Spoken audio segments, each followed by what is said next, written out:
Hi friends, welcome back to Polam's kitchen. ఈరోజు chole curry ఎలా తయారు చేయాలో చూద్దాం. ఒక బౌల్ తీసుకొని అందులో ఒక కప్పు శనగలు వేసుకోవాలి. 2-3 సార్లు మంచిగా వాష్ చేసుకొని అందులో సరిపడా నీళ్ళు వేసుకొని రాత్రంతా నానబెట్టుకోవాలి. ఇప్పుడు వీటిని ఒక ప్రెషర్ కుక్కర్ తీసుకొని నానబెట్టుకున్న శనగల్ని వేసుకొని అందులోనే ఉప్పు, ఒక బిర్యానీ ఆకు వేసుకోవాలి.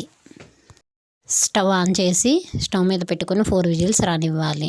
ఇప్పుడు దీనికి మనం మసాలా తయారు చేసుకుందాం. కట్ చేసుకున్న ఒక ఉల్లిపాయ, ఒక టమాటాను వేసుకొని బాగా గ్రైండ్ చేసుకోవాలి. 4 విజిల్స్ వచ్చిన తర్వాత స్టవ్ ఆఫ్ చేసుకోవాలి. ప్రెషర్ అంతా వెళ్ళిన తర్వాత ఇలా ఒకసారి ఓపెన్ చేసి చూస్తే మనం ఉడకబెట్టుకున్న శనగలు పర్ఫెక్ట్గా ఉడికాయి. తిరిగి ఇప్పుడు స్టవ్ ఆన్ చేసుకొని ఒక కడాయి పెట్టుకోవాలి. అందులో 3 స్పూన్ల ఆయిల్ వేసుకోవాలి. ఆయిల్ కొంచెం వేడెక్కిన తర్వాత ఇందులో ఒక బిర్యానీ ఆకు, 2 లవంగాలు, 2 ఇలాచి, ఒక చిన్న దాల్చిన చెక్క ముక్క వేసుకొని ఫ్రై చేసుకోవాలి. ఇందులోనే మనం గ్రైండ్ చేసి పెట్టుకున్న మసాలా పేస్ట్ని కూడా వేసి మొత్తం అంతా బాగా ఫ్రై చేసుకోవాలి.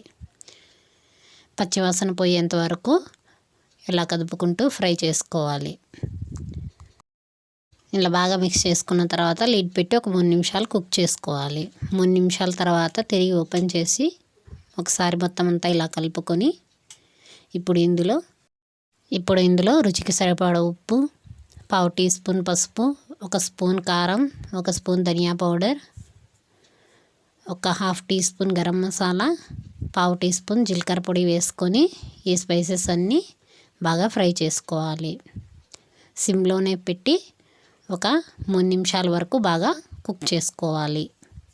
ఇలా 3 నిమిషాల తర్వాత తిరిగి ఓపెన్ చేసుకొని ఒకసారి మొత్తం అంతా కలుపుకోవాలి. ఇప్పుడు ఇందులో మనం ఉడకబెట్టుకున్న శనగల్ని వేసుకొని మొత్తం అంతా బాగా కలుపుకోవాలి. ఇలా కలుపుకున్న తర్వాత లిడ్ క్లోజ్ చేసి ఒక 5 నిమిషాలు ఉడకనివ్వాలి. ఒక 5 నిమిషాల తర్వాత తిరిగి ఓపెన్ చేసి ఒకసారి కలుపుకొని ఇందులో ఒక 1/2 టీ స్పూన్ కసూరి మేతి కూడా వేసుకొని బాగా కలుపుకోవాలి. ఇప్పుడు దీన్ని ఒక 2 నిమిషాల పాటు ఉడికించుకోవాలి. అంతే, ఎంతో రుచికరమైనటువంటి చోలే కర్రీ రెడీ. ఇలా ఒక కప్పు తీసుకొని సర్వ్ చేసుకుంటే హ్యాపీగా ఎంజాయ్ చేసుకోవచ్చు. Thank you for watching friends. Please subscribe to my channel Polam's kitchen.